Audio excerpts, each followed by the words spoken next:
So we are in Psalm 34. If you see in the opening portions, it'll tell you a little bit about the time David was in when he wrote Psalm 34. This was a time when he was on the land. He was a fugitive running from Saul. And it's a reference to 1 Samuel 21. And so let's go back there. If you'll go back to 1 Samuel, and let's actually start in chapter 20. In 1 Samuel in chapter 20, and you don't have to, we won't read the whole thing, but I'll just kind of give you a play-by-play.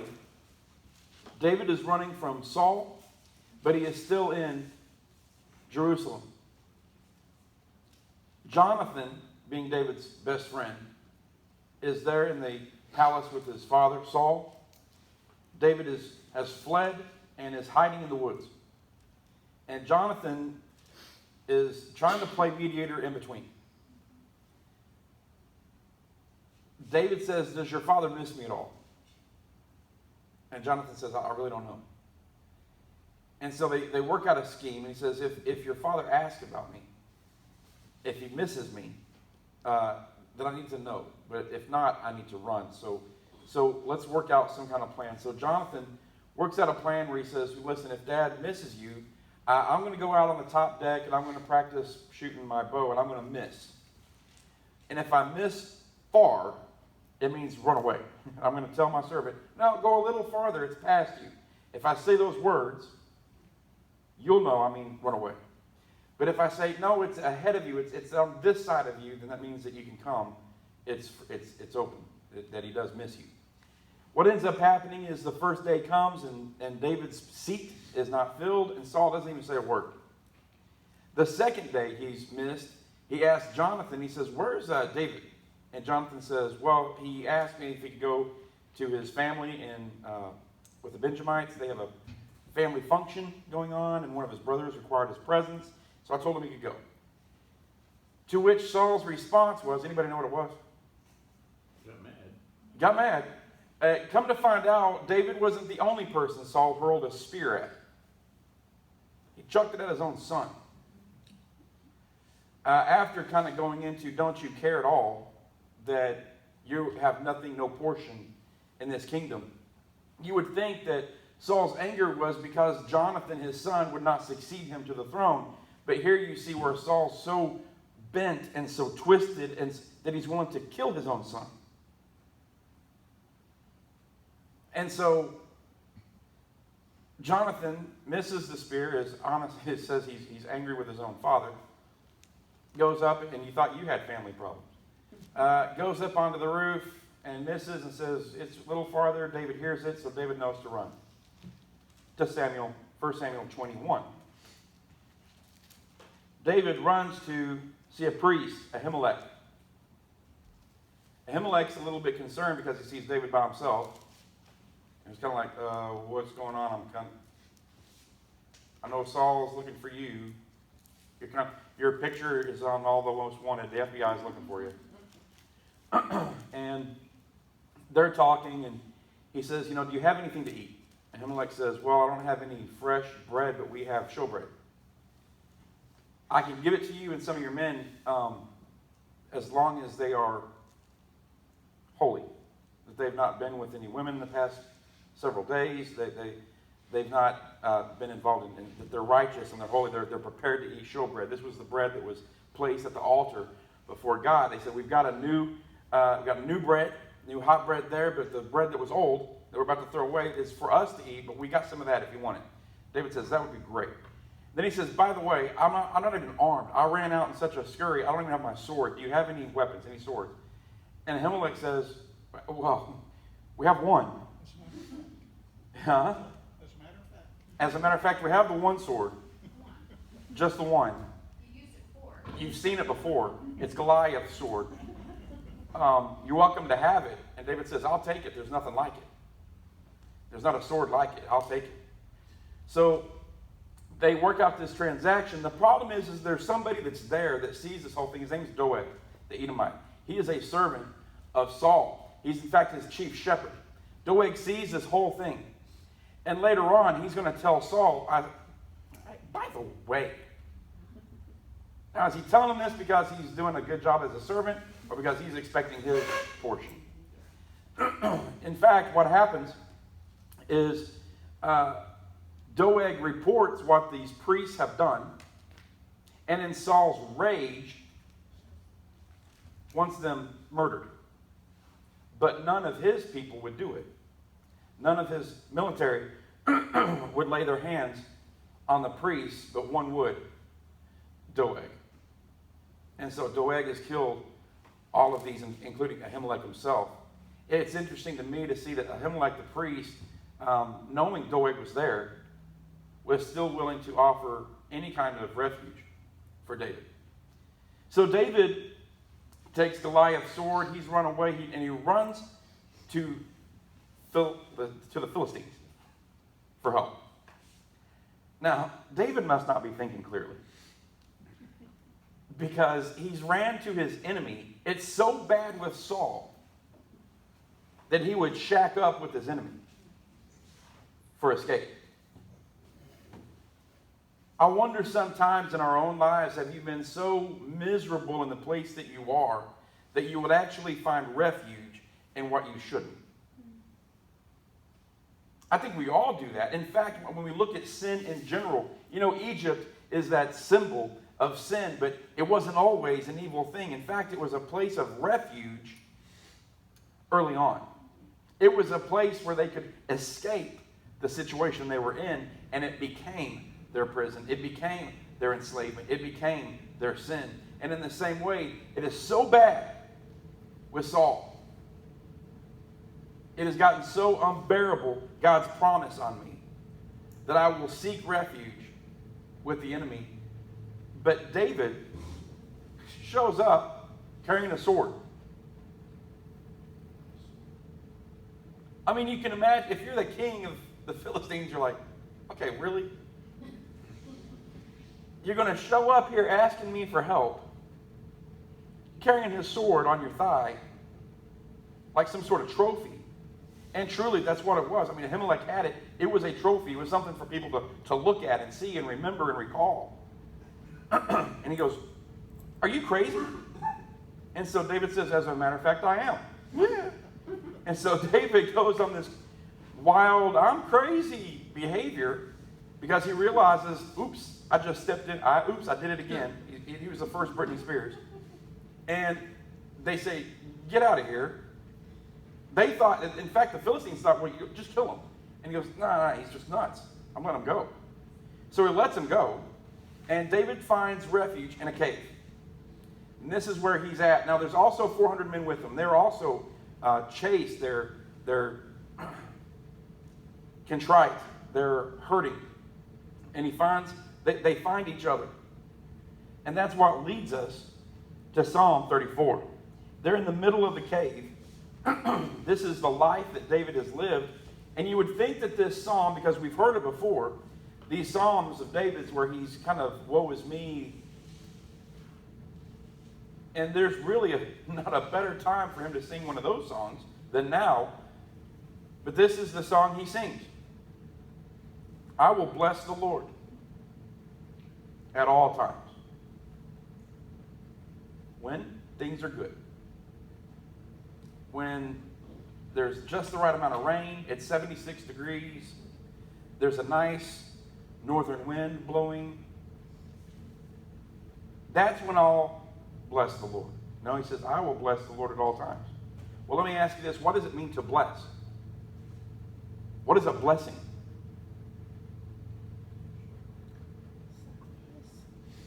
A gift would be involved in that. To bless someone, a gift.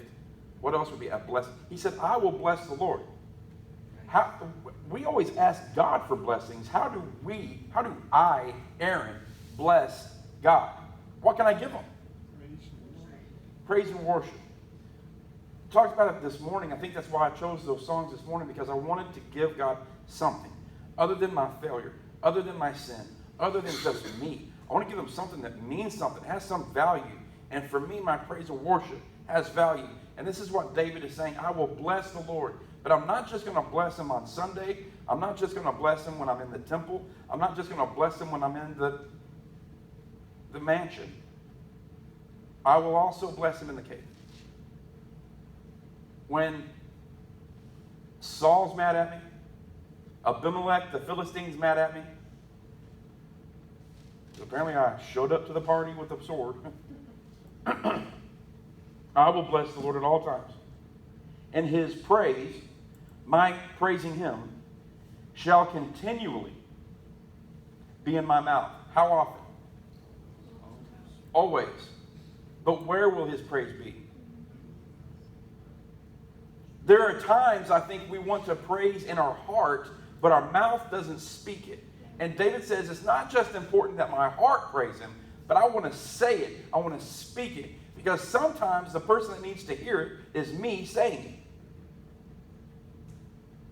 But I also need to be speaking it for other ears to hear it as well. And I think that for David, he is talking to those 400 in the cave with him. This must have been a pretty substantial cave. But he's saying, I will speak his praises continually. You will hear it from my mouth. Even those times in these Psalms when I get down and where are you, God? Don't hide your face from me. Even in those Psalms, you're not going to see me stuck there. It doesn't just end, where are you at, Lord, the end. It always says, I know you come to my aid. I believe in you. I will put my faith in you. You are my rock, my shelter, my fortress. You see David over and over and over giving his Psalms in this manner. He refuses to allow himself to stay in the dungeon in the depths. He says, continually I will speak your praise, not just out of my heart, but out of my mouth. My soul shall make her boast in the Lord. Now, it's interesting that when David went to go see the Philistines, and the Philistines said, kill him, Abimelech. What are you doing letting him live? Kill him. Do you know the songs they sing about him? And they actually get Saul, Abimelech. Let me tell you the songs they sing about. There's a song, what's it called? Oh, Saul has killed his thousands, David has 10,000. They sing this song like it's the number one hit. David is in his cave with these 400 men, but David has done some pretty cool things. Even from a small boy, has done some pretty amazing things. But he says, my soul shall make her boast in the Lord and not in myself. It's not about me. He says, the humble shall hear thereof and be glad. In fact, I believe what David is saying is, I am a believer. I am a follower of God Almighty. And because I am a follower, I have to be humble. God's people should be humble. Period. In our humility, we realize the awesomeness, the sovereignty, the omnipotence of God, and the smallness of myself. I believe that it's very impossible for a true believing Christian to also be arrogant. David is saying here, if you are a believer, if you are a follower of Christ, if your soul is in tune, then it will boast in the Lord and not in itself. And that will make you humble. He says, oh, magnify the Lord with me. Magnify, to make bigger. Can David make God bigger? Is there anything that Jana can do to make God bigger? Or is he always going to stay the same size? She can see him bigger. He'll stay the same, but our perspective will change. There you go. I want to see him bigger. If I take a magnifying glass and not burning ants, because that's bad. But if I take a magnifying glass to this paper, it's going to make the words appear bigger. But it doesn't make the words bigger. It makes the way I perceive the words to be bigger. What's interesting about that as well, anybody use a scope before on a rifle?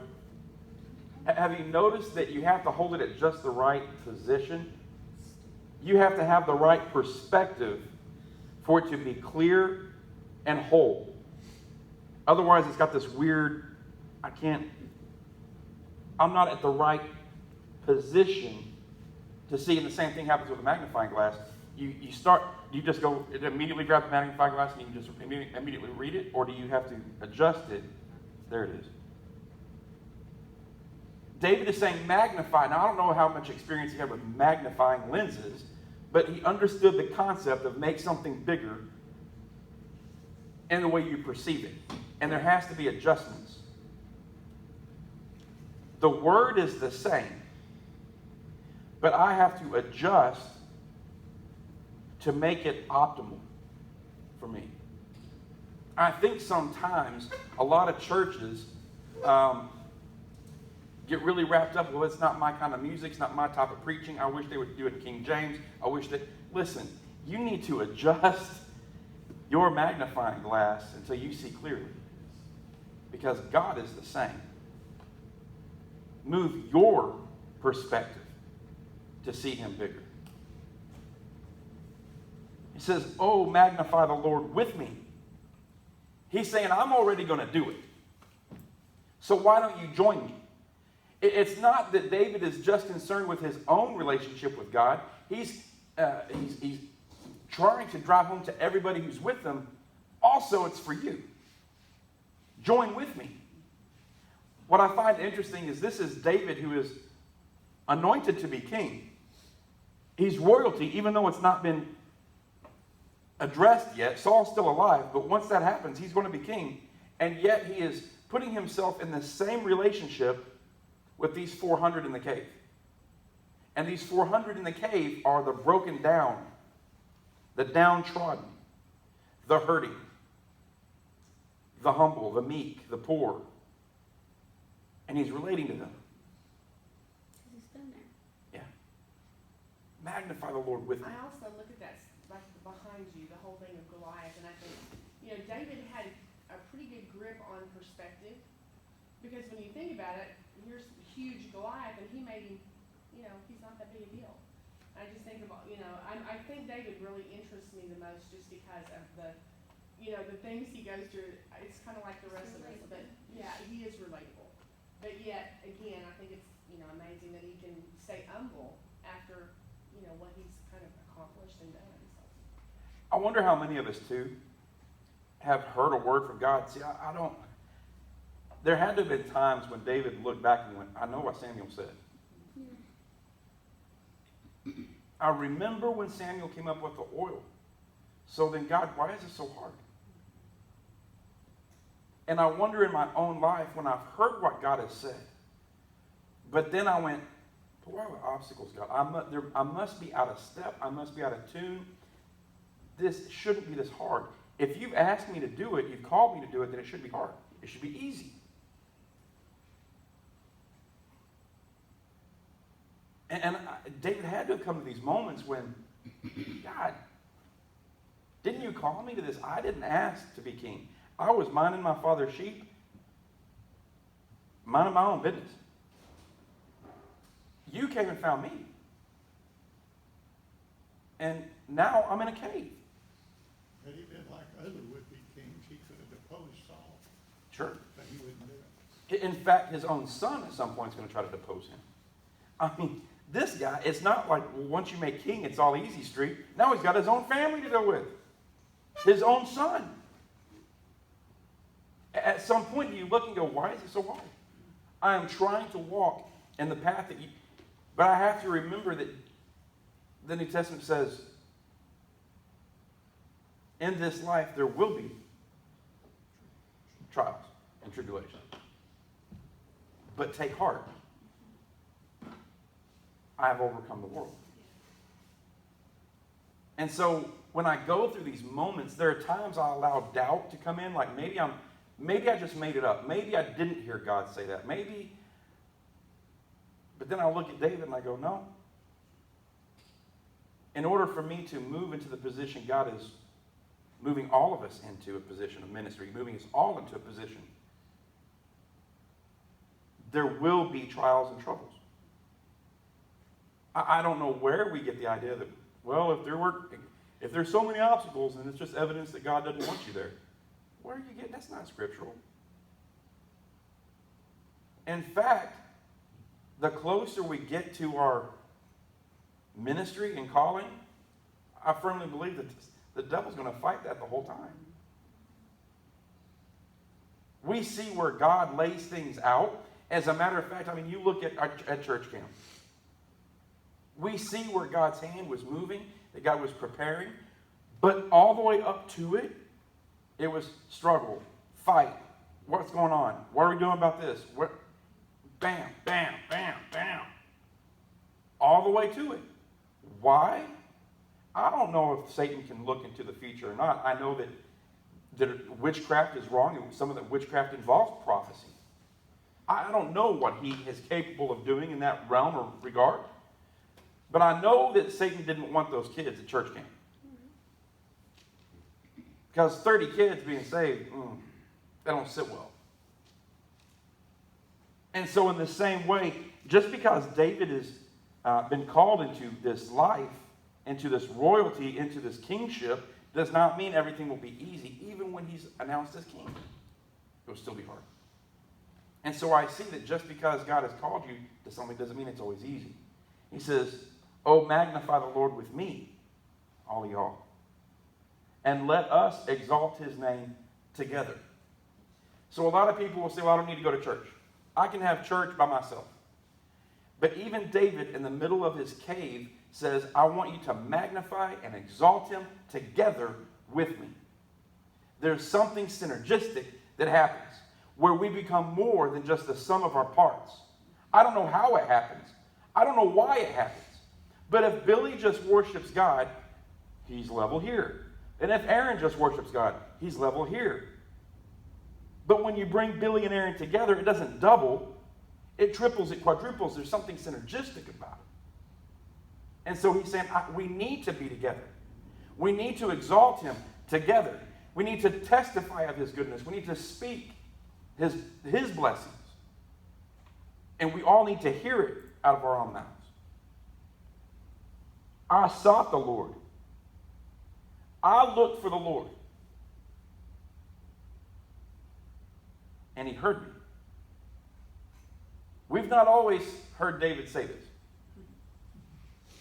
Where are you when I call? Why don't you hear me? Open your ears. And now he's saying, I looked for the Lord. I sought for him. And he heard me. And not only did he hear me. See, it's one thing to hear me. You can hear me and not do anything about it. Right. But he said, he not only heard me, he delivered me. From the enemy, he delivered me from my fears. I find a lot of rest in that. Because there are things I've been afraid of I shouldn't have been afraid of. And there are enemies I should have been afraid of and wasn't. David says, I sought the Lord, he heard me, delivered me not from just my enemies, but from my very fear. These things I'm afraid of, he's delivered me. I don't walk in fear. I walk in peace and joy and contentment. I will bless the Lord. Magnify him. Exalt him with me. The Amplified Version says, I sought the Lord on the authority of his word. He said he would. He said he would answer. He said he would hear me. That's the authority of his word. He promised. It's almost David saying, well, Lord, here's your promise. Not my problem. You ever had to rest on a promise? I'm telling you, there is. I've done it before. I've told you guys about it. God, it's your car. You fix it. I'm done with it. I'm going to bed. I know right now, even in mom and dad right now, God, it's your house. We dedicated it to you. I'm going to bed. Do it. That doesn't mean that there's not work, there's not stuff that goes behind it, but I don't have to sit here and, what's going to happen? I can move with peace and just say, God's going to take care of it. In fact, David said, I've never seen one of God's people beg for bread. God's going to take care of this. Now, imagine from my parents, if you guys don't know, they've had a water leak in their house and have to replace pretty much the entire downstairs. From two people who recently retired. So should we scurry about and be afraid? And no. David says right here, I'm going to praise him through it. It's going to continually be in my mouth. David, the devil, you're not going to get it from me. You're not going to get my fear. I sought the Lord. I reminded him of his promise. I said, God, when I call on you, you will hear. That was the promise you made. I've called on you. You heard me, and you delivered me from my fears. I'm going to bed. I'm going to worry about it anymore. It's your problem. And I don't mean that to say it's your problem. I mean that to say it's not my problem. So I'm not going to carry it. It's not my burden. You know, if you were to say something like that and somebody heard you say that about an issue, they would think you were being boastful. Right. But you know what? It's not. It's confidence. Right. And you know, I think that again, sometimes we mistake that, or people mistake that, because you know, when we get to that place where we have that much confidence in the Lord, and we can just say, you know, it's not my car, it's not my issue. I feel like, you know, again, we know what we're talking about, but I think too, some people think that's arrogance. But man, when you know God's heard you, He repeats it. God, I Can't be cried to the arrogant Lord. for the Lord. Like, Yeah, it's right, the Lord's right, guidance for the Lord. exactly. It's the confidence we have in Him because He's proved Himself. Well, and the battle is not mine. Exactly. The battle is the Lord's. We go back to Deuteronomy 20. It says, I will go with you to fight for you to save you. That's the promise. That's the deal. I'll go with you. You still got to go. But when we get there, you don't have to fight. It's my battle. Go and watch. Go and see. Well, I think our relationship and our marriage, to me, this says more of that marriage where Billy was, deployed often. It was not my role and responsibility in our relationship to go to Afghanistan. My role in our relationship was to be at home, to take care of the kids in our home. And in that same, I think David's in that role right now where he says, God, this isn't my role in our relationship. Thank you so much. You've gone before me, you've delivered me, and that was my role in our marriage. I had confidence in where I stood. The same with him. He knew when he left, he was going somewhere and he had to concentrate on the mission that was before him, and he had no worries about what was going on at home because I took care of my part. And so they don't go to bed going, well, you got this, this is your house. They go to bed saying, thank you, God. We know, we're listening. Guide our next steps in where we're going to, what this next step in Sure. restoring our home is. And so, David understood it, magnify, I'm not even seeing a device, I'm seeing a relationship. The closer that we have a relationship, the bigger he is to me. The further away, the smaller and more minute he becomes in my vision. But the closer we are, the larger he is to me. And the larger I am to him in that marriage bond. And David definitely had that understanding of that relationship. It was built on that solid foundation. Well, and you're absolutely right. If I can put God between me and the enemy, Every time. I can't see the enemy. All I see is him. I can't see around. But if you're like me, I go, he's still there. He's still there. But we go back into our role. Right. I'm secure being in my position with him where he's supposed to be, as long as I put my, I think we all do that. There is that initial worry, but he understands that that's part of our human nature. Sure. But, going back and understanding, he's never failed me before. He's never let me down. Things didn't always turn out the way that my worldly mind envisioned them. Actually, they turned out so much greater and so much better. And David's seeing that. Right. He was just delivered from certain death. Well, and I think for David too, there had to be a moment where he's sitting in the cave going, this is not my calling. Yeah. Remember when I walked out on the field, God, and I said, Goliath, you come at me like a dog with your shield and your spear, but I come to you in the name of God. And you remember God? And here I am in a cave. This is not my ministry. And God's saying, actually, you don't know that yet. It actually is your ministry. Because you're going to write about this. And people are going to relate to where you're at. Because here's the deal. I can look at some of David's conquests and go, well, that's just not me. I wish I was more like David. But I can actually see his writings and go, actually, I am a lot like David. Well, you know, David, okay, he's got 400 men with him. He's got a responsibility. I can understand why he went to the Philistines. He had to go somewhere. He goes, you know, what does it take to put on a feed here? You know, how much food does it take? Well, you got 400 men that want to eat. They're going to have water to drink. They're going to have restroom facilities. And so you got a large, huge responsibility. And he's went to the Philistines saying, okay, we'll take refuge with the Philistines. But the Philistines said, no, we're not going to give you refuge. So now he's stuck in a cave, and I'd be, okay, how am I going to feed these 400 men? He's in limbo with responsibilities. Yeah, with a major responsibility. Yeah. But yet he's putting his trust in God and saying, God, you're going to take care of everything. You're going to supply the need. Sure. Well, and how many times, truly, did David hold Saul's life in his hand? But David never took it. Why? Because David still understood that while Saul was not behaving in a righteous manner, he was still selected. He was still anointed by God to be king. So David says, I won't touch him. This is God's problem. But not only that, he wouldn't allow anybody else to touch him. Oh, yeah, absolutely. Yeah, his men several times wanted to kill him. And could have. Yeah.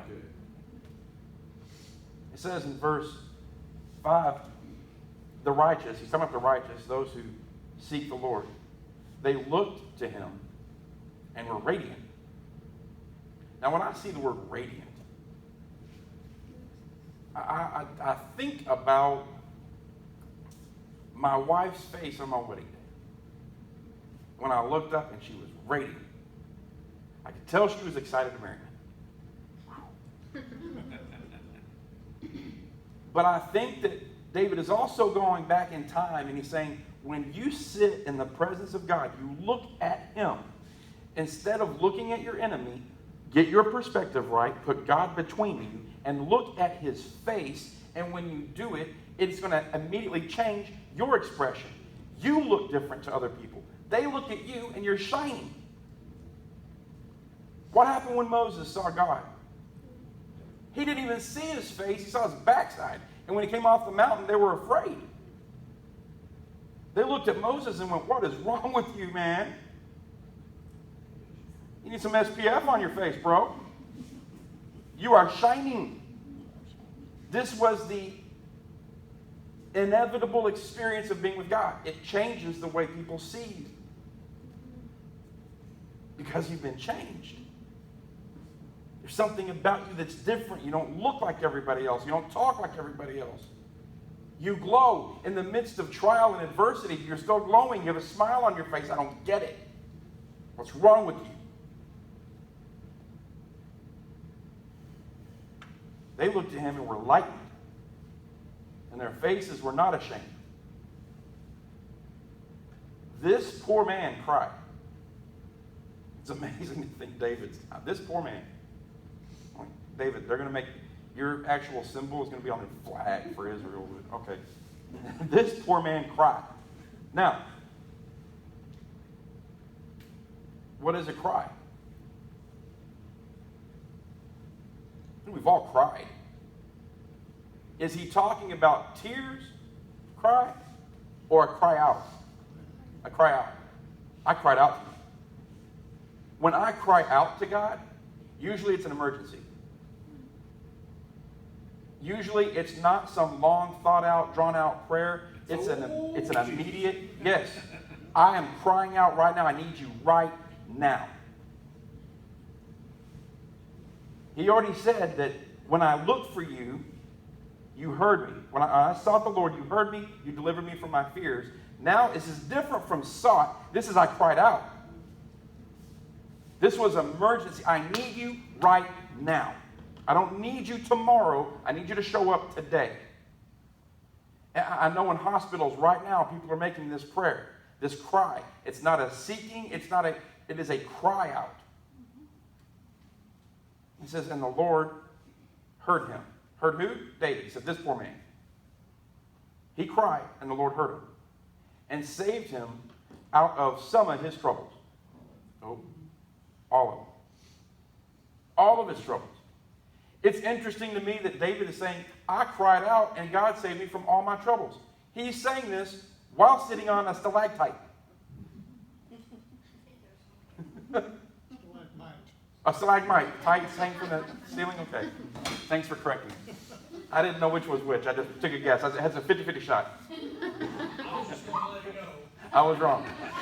I knew what you meant. It was in the cave. Thank you. Appreciate it, Anita. He's sitting in this cave and going, well, Lord, you sure have delivered me from all my troubles. We ain't got nothing to eat, we're still in the cave. Well, what are you talking about, David? Because David could see farther than the right now. I struggle with that sometimes because I can only see right now. And if I try, I can maybe see tomorrow, but I don't want to look at tomorrow because it's kind of that. So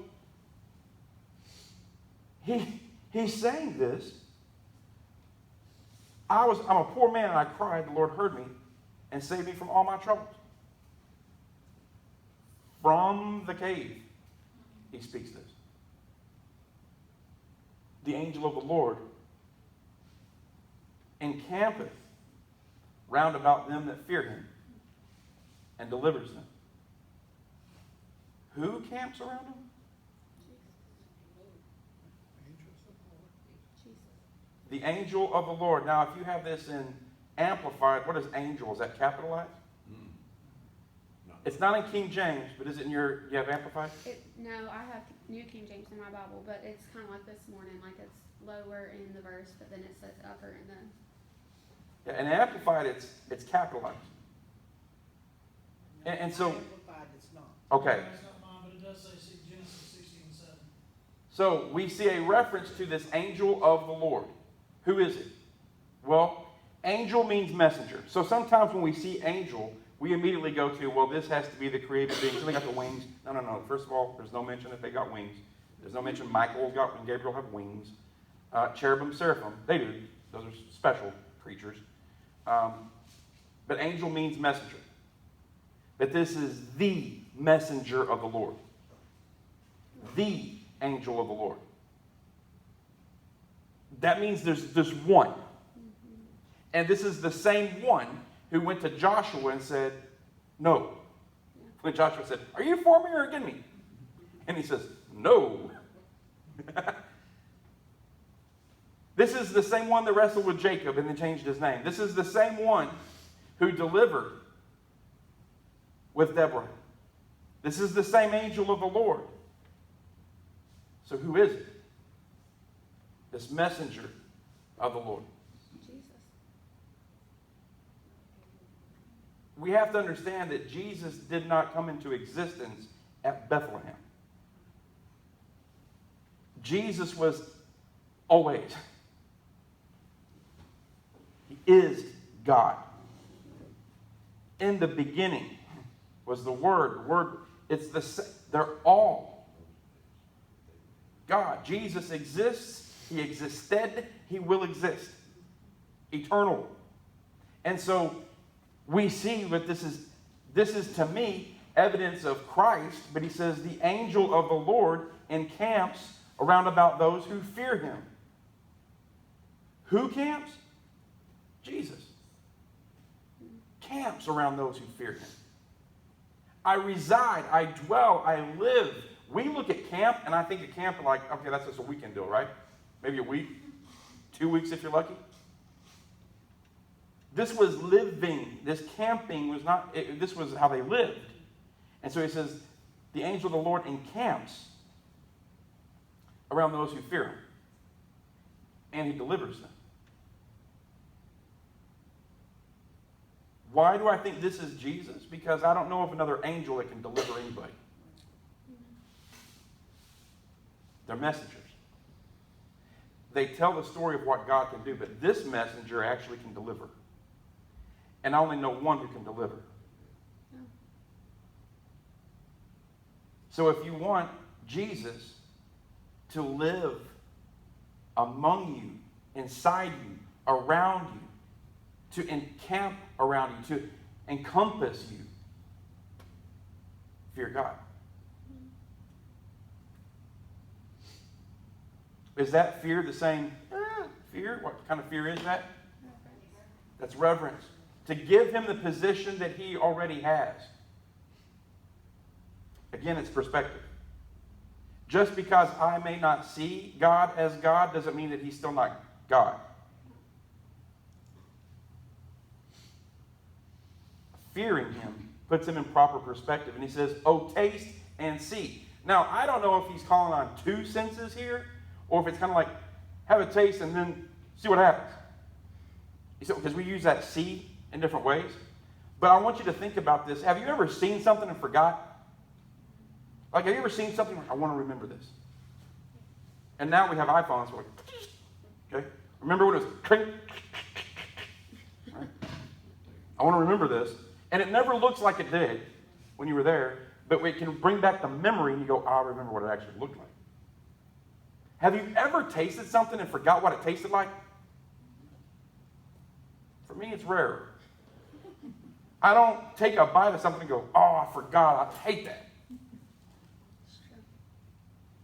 When I taste something, I'm like, oh, no, I remember those. I love those. Oh, I remember those. Pass. Now, listen, we've got some great cooks in our church. You ever walked around the line and you went, oh, I remember those. I remember when I hadn't been going here very long, didn't know anybody's name or anything like that, but I remember when I first encountered Granny's meatballs.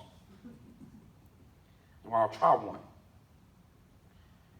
From that point on, when I see them, I'll try 6. Why? Because my ears forget what they hear. My eyes forget what they see, but my taste buds remember what that was like. I savor it. Now, if you're like my puppy doesn't even savor it. It's in his mouth and he swallows it whole. I'm like, brother, we spent time to make that taste good. You're not even tasting it. I think what David is saying here is not just to see or to hear, but to taste. And see that the Lord is good. Taste. It's kind of like the Israelites and how they only took one generation to fall away because they hadn't tasted it. They'd heard about it, but they hadn't tasted it themselves. So there's something about, listen, to use my senses. If I see it, does it require me to touch it? It does not require an intimate knowledge to see it. Correct? If I hear it, it does not require an intimate knowledge of the thing. If I feel it getting there, but it's not the same as sticking it in my mouth. True? I think this is David saying, when I say taste, I want you to savor it. Hold it and taste. Have an intimate knowledge of what I'm talking about, an intimate taste of God. Not just to see Him, not just to hear Him, not just to feel Him, but to taste and savor and remember what that tastes like. You can smell Him. I would say beyond taste, smell is probably the second most intimate. Actually drawing particles into my nose. But he's saying taste and see that the Lord is good. He tastes good. How many times when you were kids, we would fix something and it might not look that good, but we say, just taste it. And I've said over and over again, especially to the grandkids, give it a try. You might like it. If you don't like it, then you don't have to eat it. But because, no, I don't want it, We don't know what you're missing. We found out Pastor Rex likes sushi. He didn't know it, but he tried it, and he said, that's actually pretty good. I was thinking of how many times I think of the phrase that says that left a bad taste in my mouth. Yeah. It wasn't necessarily about something I ate. It was about an experience. You know, and I think about that too. I think, you know, once you've really experienced the Lord, you can't say that left a bad taste in my mouth. That was something you want more of. Right. And I just know that's what David is, convincing himself of. I don't believe anybody will ever go to the throne of God and say, That's all right. it's okay. I mean, looking back, I probably wouldn't have followed you. Can you imagine anyone saying that? I would imagine when I get there, I'd say, God, it was worth it all. But that's easy for me to say, 47-year-old white man living in America. What would Stephen say? Say the same thing. It was worth it all. What would Peter say? It was worth it all. Taste and see that the Lord is good. Blessed is the man that trusts in him. If God has a love language, it's what? Trust. Oh, fear the Lord. Place him in the proper perspective. Fear him, ye his saints. For there is no want to them that fear him. It kind of goes back to what we've been talking about. You don't want for anything. Why? Because you know he's satisfying not just your needs. He's there to satisfy above, abundantly, more than you could ask. That doesn't mean that you're going to have excess all the time. But that means, David said, I've never seen one of his children beg for bread.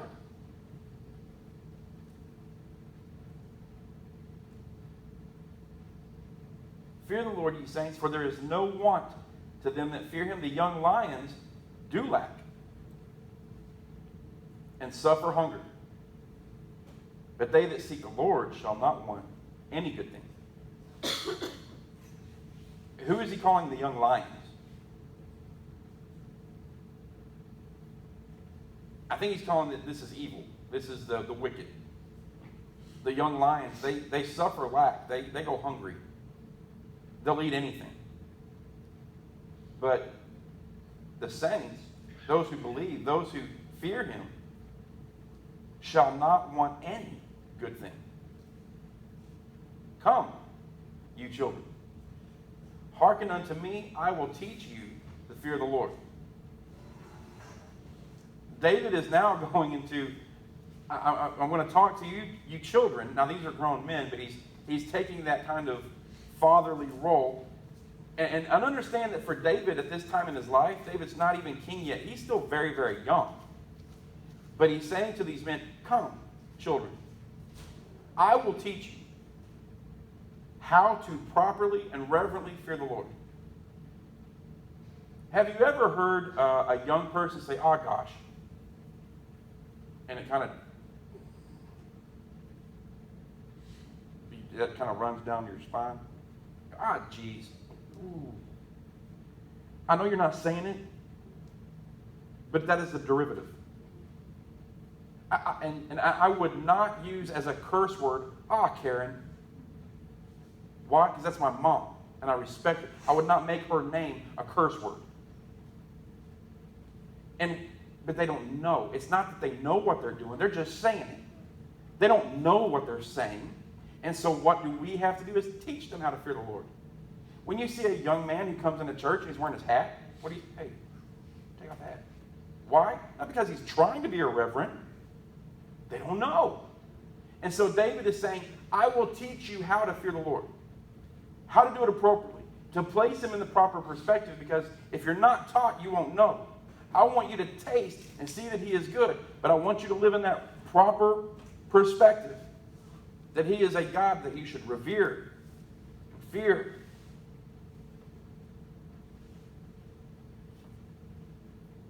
What man is he that desireth life and loveth more days, that he may see good?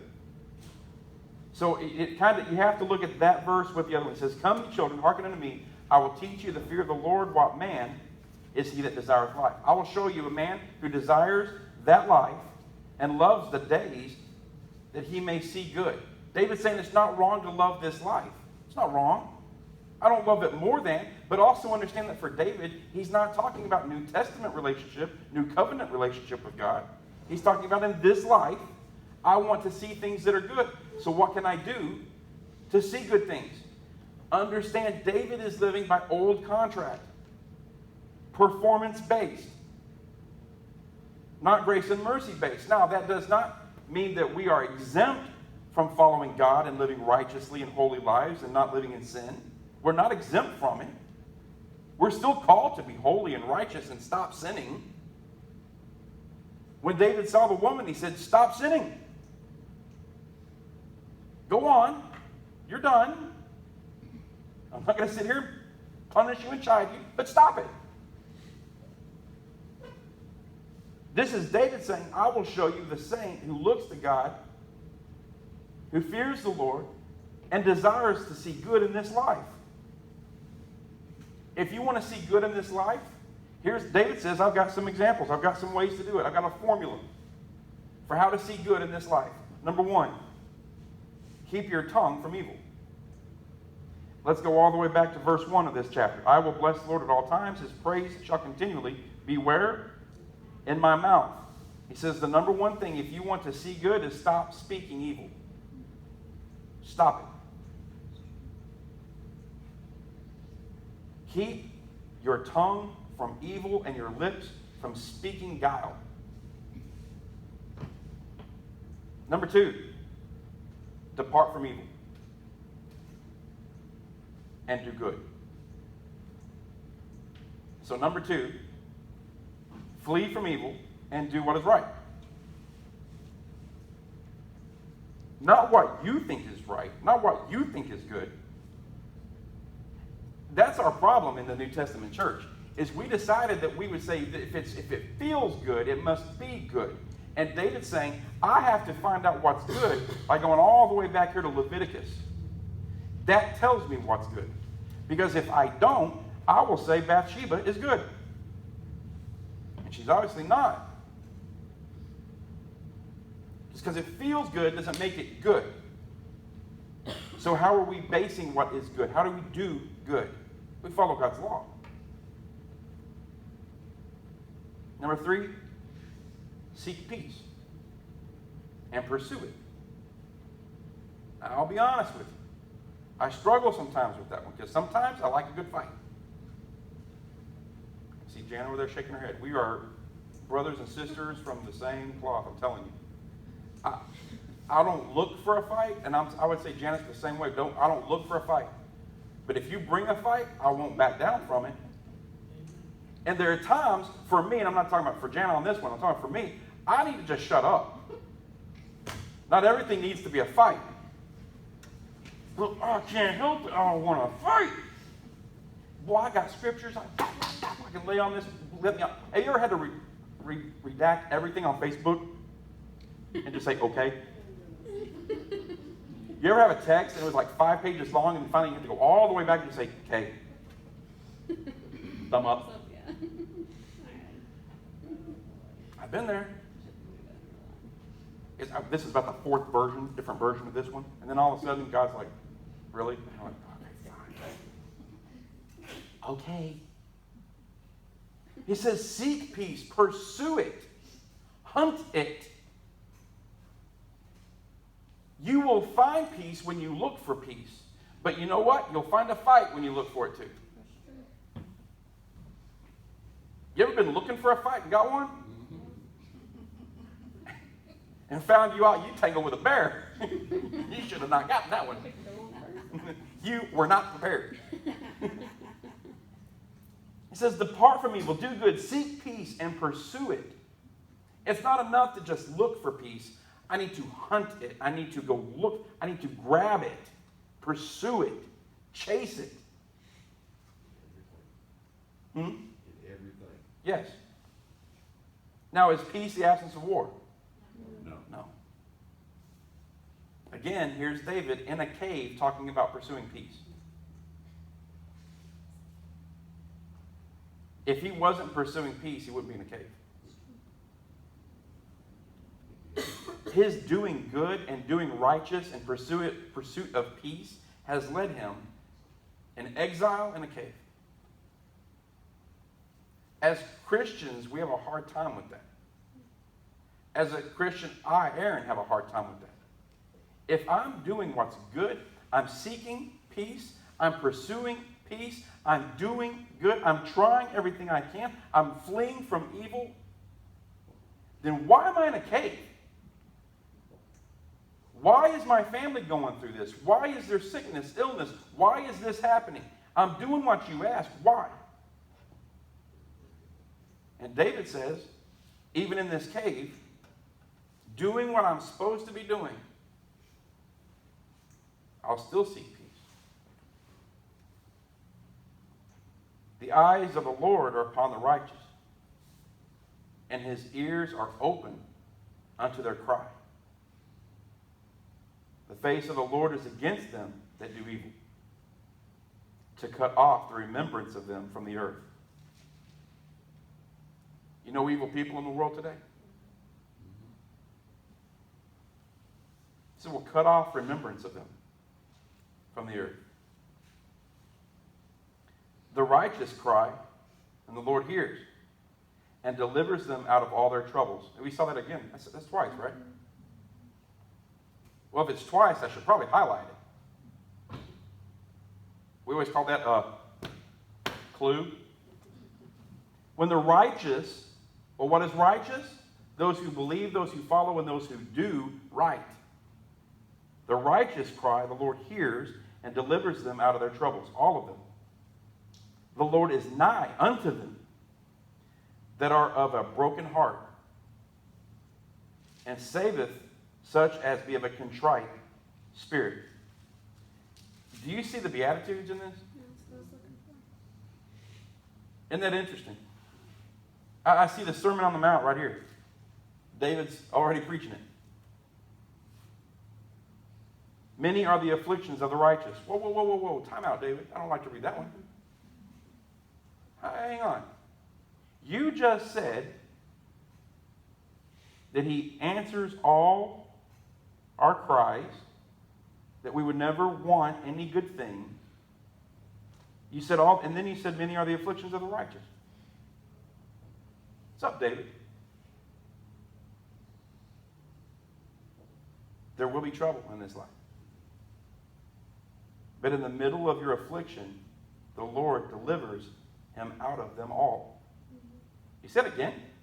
Isn't that the third time? He's really coming, stomping. He keeps all his bones, not one of them is broken. Now this is David saying this. You know how many battles I've been in, and I've never broken a bone. That's what David's saying. You ever broken a bone, Billy? Okay. Dad, you ever broke one? Mm-hmm. Oh, yeah.